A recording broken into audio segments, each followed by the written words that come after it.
Hello, good morning all of you. Welcome to our official YouTube channel of Hasmukh Goswami College of Engineering. I, Professor Srinath Karli from Civil Engineering Department. Today we are going to cover the topic Introduction of Roadways in the subject Pavement Design and Highway Construction. So in pavement design and highway construction, so these are both terms, pavement and highway, are two different terms in which we are going to learn today what is the difference between pavement and highway and what can be the design terminology for the roadways and runways, and what is the construction procedure after the design, what is the construction procedure. So first of all, in today's lecture we are going to cover these many topics. So first topic is we are going to learn roadway and runway. So first one is roadway. So roadway, the normal difference is the roadway is used for the normal traffic like two-wheelers, categorized into two-wheelers, four-wheeler, bus truck, pedestrians and cyclists and etc. So roadway is for the short traffic and also for the long movement of the traffic. So travel pattern in this roadway is can be anything. It can be long also, it can be short also. But what is runway? Runway is the term defined for the airports. So in airways, when normally aeroplane is moving on to takeoff and landing, then where that particular roadway is called a runway. There is a difference between roadway and runway. So basically roadway carries a very small load of stress and small carriageway goods and passengers, but runway carries a very huge load and huge carriageway like, and roadway considers the tire load to be normal, but runway the tire load is more than the roadway, and of course stress is more in runway than the roadway, and flexibility is more in roadway than the runway, because runway, basically all runways are rigid and roadways are flexible. So what is rigid and what is flexible? Generally flexible pavements are those pavements which are called as and known as bitumen pavements. So they are very flexible, and how it can be avail the load. And what is the flexible and rigid? What is the rigid? So rigid ones are those which are having a concrete pavements. So mostly runways in all over the world, 90% are having a concrete pavements. In that, concrete pavements cannot have a flexibility, and they also cannot have a overlay. So bitumen can have a overlay design, and it has, because of its flexibility, because of its characteristics. So one first difference is tire load, carriageway, load of carriageway, and second difference is flexibility, and third difference is mostly this runway, this any type of a runway is used to carry high pressure of load and high pressure tires rather than the roadway. So roadway carries a low pressure tires load, and runway carries a high pressure tire loads. So there are also so many differences between the roadways and runways, design procedure and pavement procedure and everything, but we will discuss it on later on. And second topic we will be going to cover is carriageway. So mostly carriageway is what actually you see the road, how much is the road part is called a carriageway. Why it is known as a carriageway? Carriageway and roadway are the same thing, but the difference is in ancient times the carriageway, there were the horse carriages, there were no motor vehicles, there were only non-motorized vehicles which was like a bullock carts, horse cart, etc., etc. So horse cart were carrying peoples and goods, so they were known as a carriages. So therefore for them the way path is required to movement for to and fro or from origin to destination. So that path at that ancient times were called as a carriageway because it was carrying people and goods. So at that time there were non-motorized vehicles, and day by day we came to motorized vehicles and petrol, diesel and gasoline engines, etc. So nowadays we are not using this term carriageway, but carriageway is an ancient term which we are using for the particular path for the movement of an vehicles or goods and people, particular path which was known as an, at that time it was known as an carriageway. Now shoulders, what is shoulders? Shoulders are the part which is provided extra for the maintenance and for the tire. If tire is blast and if any maintenance is there for the vehicle, then you can park your vehicle on the shoulders. Extra space which is provided on the roads, on the sideways, either left side or right side, it is called as shoulders. So basically shoulders is that when you see that when we are coming to the marking portions, when you see the white line at the left side of the road, so after that white line we observe that there is some space left which is called as shoulders. That is also for the maintenance purpose, and if any emergency situation is there, you can park your vehicle on this shoulders part. You can drive your vehicle, and it is also called a driveway. You can drive your vehicle and park it on emergency purpose and maintenance purpose on the shoulders. It's an extra space, and for the safety purpose the shoulders are provided. Including shoulders is called a carriageway. So now we are moving to next one, formation width. So formation width is the total width in which shoulders, carriageway and every aspects are included till the curves. So curves are basically the boundary line after the road. So boundary line after the road, and after curve it will be a footpath, pedestrian walkway, cyclist walkway, etc., etc. So formation width is the total width of any road including shoulders and carriageway. So coming back to the lane. So lanes are our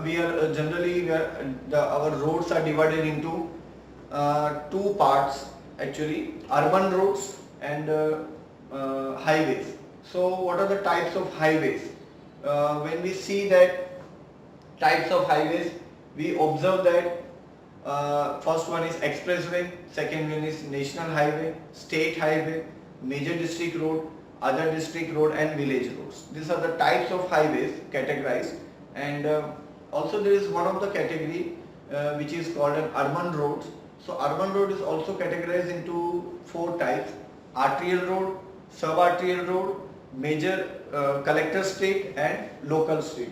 So every part of an highway expects, and every part of an roadway, there is a lane actually. So lane is generally, if there is a one lane, only single lane, not multiple lanes, then it will be, lane width will be 3.75 meters. And if there are multiple lanes on one side, on one longitudinal side, then it will be around 3.5 meters, exactly 3.5 meters for a particular lane. So if there are two lanes, then it will be 7 meters, 3.5 and 3.5. So lane is the particular way, longitudinal way, which is provided for the movement of the roads, and for the expansion of the roads, the lanes are divided.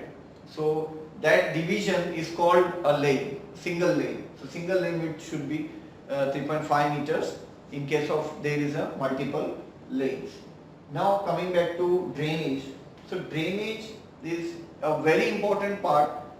So what happens when at the rainy seasons the rainwater accumulates on the roads, when in the absence of the drainage. So in the absence of the drainage, what happens that when rain accumulates in the roadway, so it damages the road part, and it actually makes the break between the bitumen and gravels. So bitumen and gravel bonding will be segregated due to the water presence for the long time. So for the destruction, for non-destruction of the road or to maintain a road for a long time, we should be providing drainage facility at both the sides of the road, and that is merely very important in many parts of the country due to rainy season, due to rainwater, due to floods, etc., etc.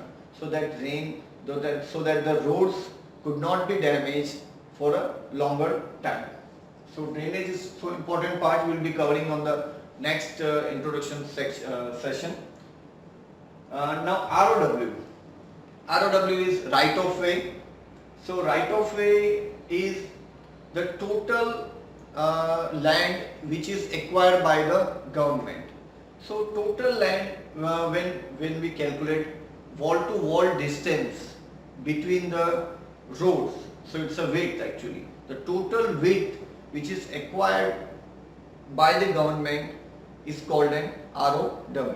So in that it will be including the total acquisition of the land. So total acquisition, how much the acquisition of the land is carried out by the government is called an ROW, right of way. Total width of the land which is acquired by the government is called an ROW, and the total acquisition of the land, it is not like that when the road is visible, when our road is simply visible for, if we take example 2 lanes, then it is 7 meters. Then it is not that only 7 meters road is only a part of the government's. No, the government's road part or land acquisition will be more than that. Will be more than the 7 meters.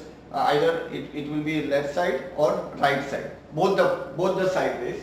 So total land acquisition will be on both the sideways, and that total land acquisition is also called as an ROW, total width of the land acquisition acquired by the government for the road development purpose or for the future development purpose.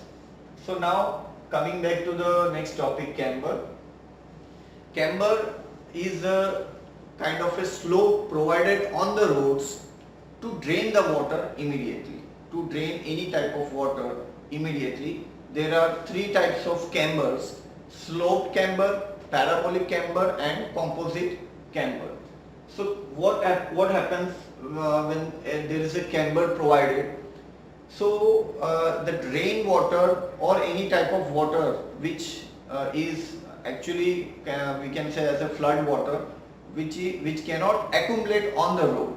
So it would not damage the road for a longer time, and it would drain out immediately on the sideways, or it can go to the drainage system directly. So it's a kind of a slope provided on the roads and the upper part of the camber.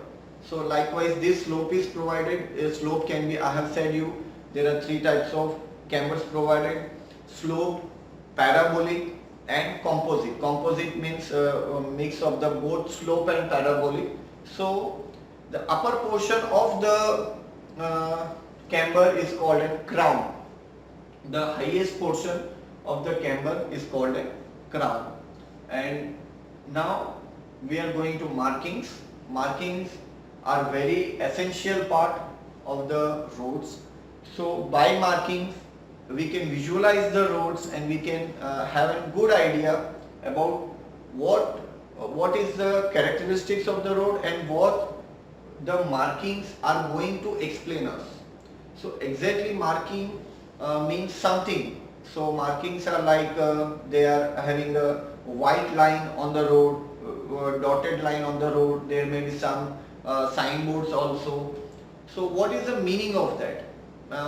I think 70% to 50% people are not knowing about the exact marking signage meaning, but that is very important for the road users as well as the pedestrians. So to learn the markings on the road. So what it tells, what are the characteristics of the road is determined by the markings. And of course, if you know the marking very well, then the safety can be, it can be a prolonged, we can maintain prolonged safety when we know the very well marking system on the roads. Now comes a median. So median is an that part of a road which divides the road into two ways. So there is a longitudinal way, there are two ways actually. So when the median, when there is a part of the road which divides the road into two parts, that part is called a median. It actually divides, but general term in socially we call as a divider, but it's not a divider. Medians divides the road into two parts, two ways, so this is called a median. Next, median is very important. So median can be of two types, actual physical division of the road, right? It can be a 0.5 meter width, 1 meter width, and 2 meter width also, 1.5 meter width also. So it depends upon the which type of road the median is going to be established, or median is there. But in some foreign countries, the median is like, it's just a markings provided. So it can be a yellow marking. So yellow marking means you cannot cross the lane actually, for what emergency, for whatever your problem is there, you cannot cross that yellow line, right? So this median is very much important, and if you cross the road, then there can be a safety issue. So median is just a land portion, or either physical or a marking, which divides the road into both the two ways. Now comes an appian way. So what is appian way? The first roadway construction, highway construction, or you can say as in road construction, was started in, is and also called as Roman roads, was started in around 300 BC, and that particular roads were called as an appian way, and they were thinking, and they were the requirement actually for the movement of the non-motorized vehicles. So when there is a movement, they required a path, and for a path they thought that there can be the permanent way, which can we can construct it on by the help of the boulders, with the help of a muram, with the help of any earth material available on the nearby site. So they made a construction for a permanent way. So after the construction of a permanent way, with the help of boulders, muram, sand, soil, whatever it is available, so they thought that it can be the path which can be provided for the movement of non-motorized vehicle, or the movement of pedestrians, etc., etc. So that way, that particular permanent way at that time, on Roman Empire time, is called an appian way. Romans were the first to build the roads with the help of a very big boulders, and at that time they were not having much technology, or no concrete pavement was there, no bitumen pavement was there. They were actually building they were constructing the highway with the help of rocks and boulders. And for the easy movement, of course, for the easy movement of the vehicles and pedestrians and their own development purpose, they were going to build the permanent way, which is called an appian way, and of course the Romans were the first to build the roads. So introduction part, I have covered all these things, and in next lecture we will be going in detail portion. So thank you very much. If you like this video, please like, share and subscribe. Thank you.